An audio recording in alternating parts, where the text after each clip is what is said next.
সকলকে জানাই শুভ নববর্ষের প্রীতি শুভেচ্ছা ও অভিনন্দন। সবাই কেমন আছেন? আশা করি সবাই খুব ভালো আছেন। আমি সুস্মিতা আবার একটা নিউ মিনি ব্লগ নিয়ে চলে এলাম আপনাদের কাছে। দিনটা ছিল পয়লা বৈশাখ, বাঙালিদের নববর্ষ। আমরা উদযাপন করতে বেরিয়ে গেছিলাম। বৈশাখ মাসের গরম, সকালবেলা বেরোনো প্রায় ইম্পসিবল ছিল, তাই আমরা সন্ধেবেলার দিকেই প্ল্যানটা করি। আমাদের প্রথম গন্তব্যস্থল ছিল পাটুলি। সেখানে আমাদের বন্ধুরা অপেক্ষা করছিল। প্রথমেই গিয়ে আমরা হনুমানজির দর্শন করে নিলাম সেখানে।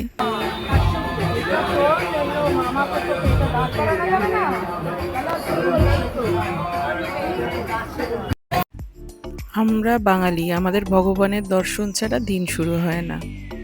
তারপরে ওখান থেকে আমরা চলে গেলাম পাটুলিতে। তো আমার পাটুলিতে কোনো অকেশানেই ফার্স্ট টাইম যাওয়া, আমি অকেশানে কোনো দিন যাইনি। তো সেখানে গিয়ে দেখছি অজস্র মানুষের সমাবেশ। পাটুলির ঝিলের ধারটায় বেশ মনোরম পরিবেশ, খুব সুন্দরভাবে সাজানো। ওখানে বেসিক্যালি গেছিলাম আমরা আমাদের বন্ধু অমিত, মৌ আর আমাদের বড় বাবার সাথে দেখা করতে। অনেক দিন ধরেই দেখা হয় না, তাই ভাবলাম যাই একটুখানি ওদের সাথে দেখা করতে।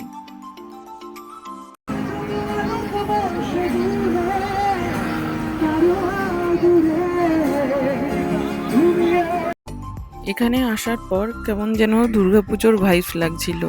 এতজন মানুষ একসাথে সবাই ঘুরতে বেরিয়েছে, প্রচণ্ড ভিড় ছিল। সত্যি কথা বলতে গেলে এইখানে অন্য টাইমটা আরও বেশি ভালো লাগে, কিন্তু সেদিনকে অতিরিক্ত ভিড় ছিল, প্রচুর লোকের, একটুও বসার জায়গা ছিল না।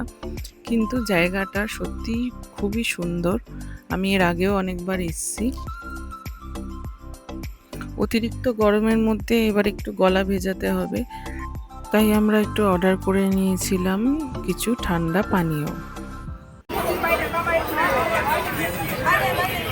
তোমরা কি খাচ্ছ? মোজিতো? আমার হাজব্যান্ড অলওয়েজ টি লাভার, সে চাই অর্ডার করেছিল।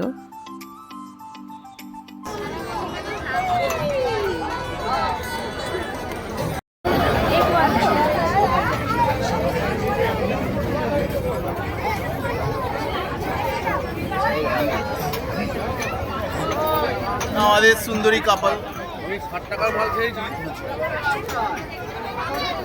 এই যে সুন্দরী 60 টাকার মাল খেয়েছি।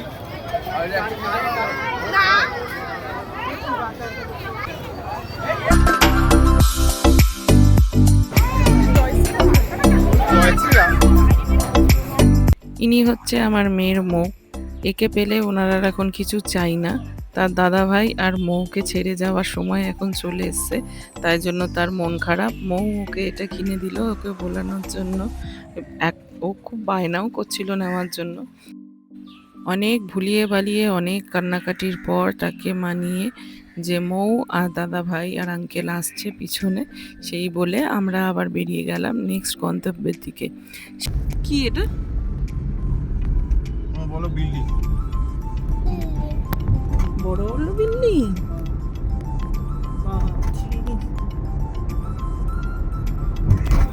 আমাদের ইচ্ছা ছিল বাঙালি রেস্টুরেন্টে যাওয়ার, যেহেতু আগের দিন আমাদের ঠিক হয় আমরা কোথাও যাব, সেই জন্য বাঙালি রেস্টুরেন্টে দেখছিলাম কোথাও টেবিল বুক নিচ্ছে না। আর বাচ্চাকে নিয়ে অতক্ষণ লাইন দিয়ে দাঁড়িয়ে খাওয়ার পসিবল ছিল না, ওই জন্য আমরা যেইখানেই টেবিল বুক পেয়েছি সিরাজে, সেখানেই চলে গেলাম। বৌদি আর গুড্ডু আমাদের আসার কিছুক্ষণ আগেই পৌঁছে গেছিল, ওরা অপোজিটটায় ছিল, আমরা ওদেরকে আবার এই সাইডে ডেকে নিলাম। নববর্ষ উপলক্ষে দেখুন কি সুন্দর সাজিয়েছে।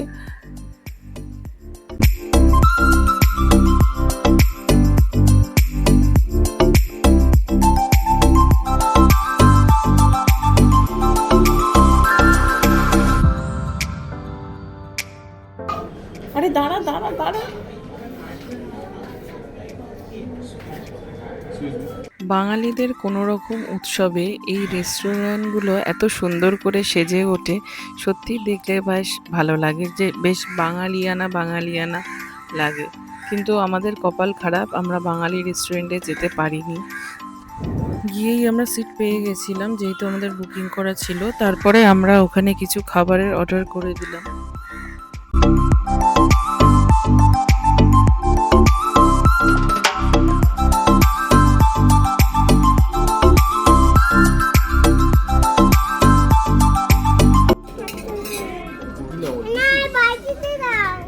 আরে সবার বাটি নিয়ে নিলে হবে?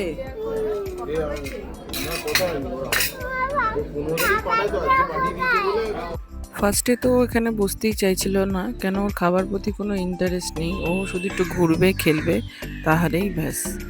এখানের অ্যাম্বিয়েন্সটাও খুব সুন্দর, আর বিশেষ করে এই বাঙালিয়ানা মানে ডেকোরেশন করার জন্য আরও বেশি সুন্দর লাগছিল জায়গাটাকে।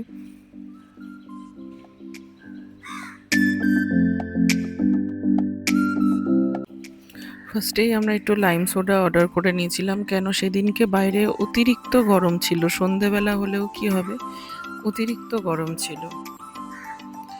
তারপরে আমাদের এই যে খাবার চলে এলো, একে একে আমাদেরকে সব কিছু সার্ভ করে দেবে।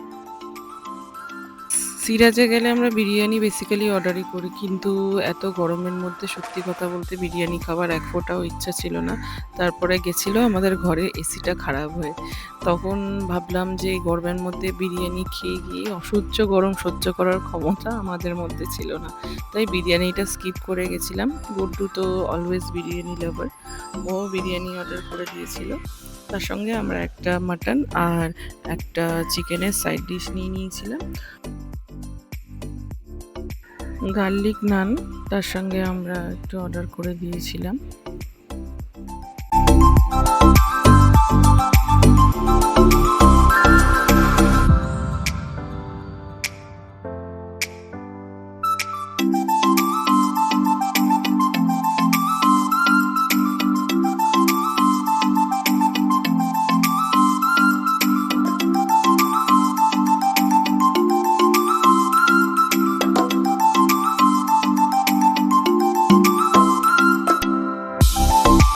অন্যান্য দিনের তুলনায় খাবারটা মোটামুটি টেস্টি ছিল।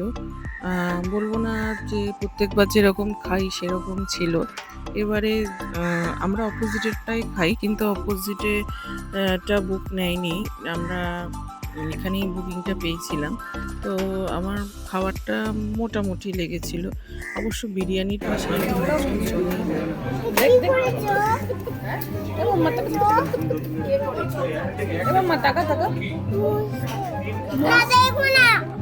কেন গো, তুমি রাগ করেছো? দেখি ঐশী কেমন রাগ করে, দেখি রাগটা দেখাও, রাগটা দেখাও। এখানে ফোনের মধ্যে দেখাবে রাগটা, দেখি ফোনের মধ্যে দেখাও, দেখো দেখো।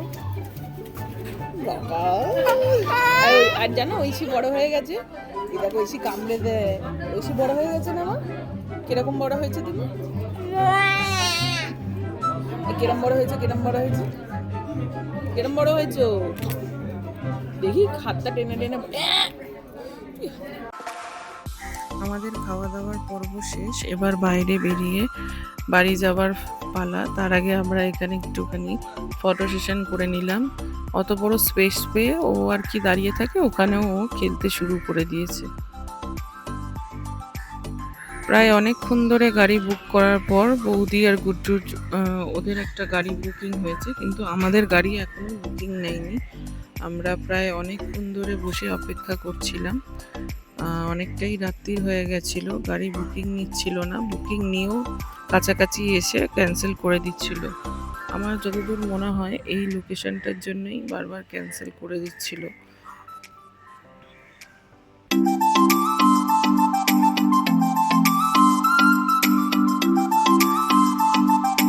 আমরা বাইরে বেরিয়েছিলাম, প্রায় 15-20 মিনিট হয়ে গেছিল, তাও আমরা গাড়ি পাচ্ছিলাম না। মেয়ে তো আর এত গরমের মধ্যে থাকতেও চাইছিল না, এখন শুধু বাড়ি যাবার অপেক্ষা, কখন গাড়ি বুক পাবো। মেয়েকে ভোলানোর জন্য একটা গাড়িতে বসিয়ে নিয়ে আমি ওর সাথে খেলছিলাম, আর কি করব। আর মেয়ে দেখুন আমার যত্ন করছে।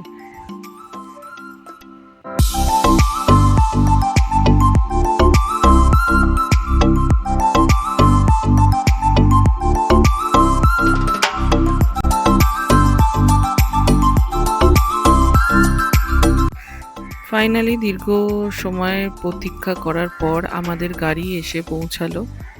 তারপরে আমার মেয়ের বায়না, গাড়ির সিটটা কোনো ক্রমে একটু ছেঁড়া ছিল, সে উঠবে না উপরে। তাকে বুঝিয়ে সুঝিয়ে সেই গাড়ির মধ্যে তোলা হলো। যে বলছে অন্য গাড়ি যাব, এই গাড়ি যাব না, কেন ওখানে কি করে বসবে, সিটটা তো ছেঁড়া। বাচ্চাদের এই ছোট ছোট জিনিসগুলোই যেন খুব ভালো লাগে, এগুলোই পরবর্তীকালে আমাদের স্মৃতির খাতায় জুড়ে থাকবে। প্রায় অনেকটাই রাত্রির হয়ে গেছে, এবারে বাড়ি যেতে হবে। এখন শুধু অপেক্ষা কখন বাড়ি গিয়ে পৌঁছাবো। সবাই নববর্ষ আশা করি খুব ভালো কাটিয়েছেন। যদি আমার ভিডিওটা ভালো লেগে থাকে তাহলে অবশ্যই একটা লাইক কমেন্ট করে দেবেন এবং আমার চ্যানেলটাকে সাবস্ক্রাইব করে আমার পাশে থাকবেন। খুব ভালো থাকবেন সবাই। আমার ভিডিওটা এখানেই শেষ করলাম।